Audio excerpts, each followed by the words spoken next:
சுவிசேஷம். இந்த நாளுக்குரிய தேவ வார்த்தை.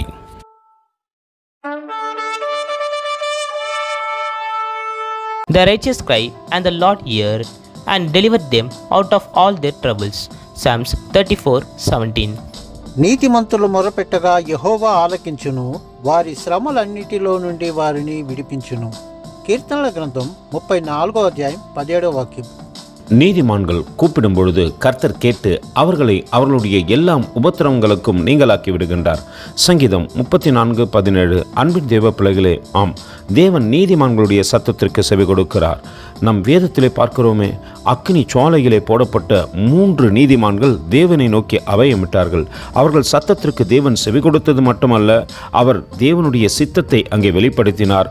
அங்கு அநேகர் தேவனுக்குள்ளாக தங்களை ஒப்பு கொடுத்தார்கள். சிங்கக்கெபியில் போடப்பட்ட தானியலை பாருங்கள். அவர் தேவனை நோக்கி ஜெபித்திருப்பார், சிங்கங்களின் வாய்களை கட்டினார்.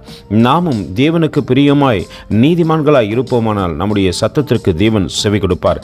எத்தனை இக்கட்டுகளும் போராட்டங்களும் நம்மை சூழ்ந்து கொண்டாலும் அவைகளிலிருந்து தேவன் விடுதலை கொடுத்து நடத்துவார். அந்த அன்பின் தேவனுக்கு நேராய் நம்மை தாழ்த்தி தரைமட்டமாய் ஒப்பு கொடுத்து உமக்கு பிரியமாய் வாழ எங்களுக்கு கற்றுக் கொடுங்கள் என்று சொல்லுவோமா?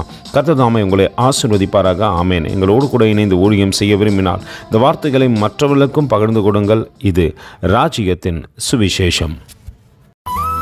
Thank you for watching. God bless you.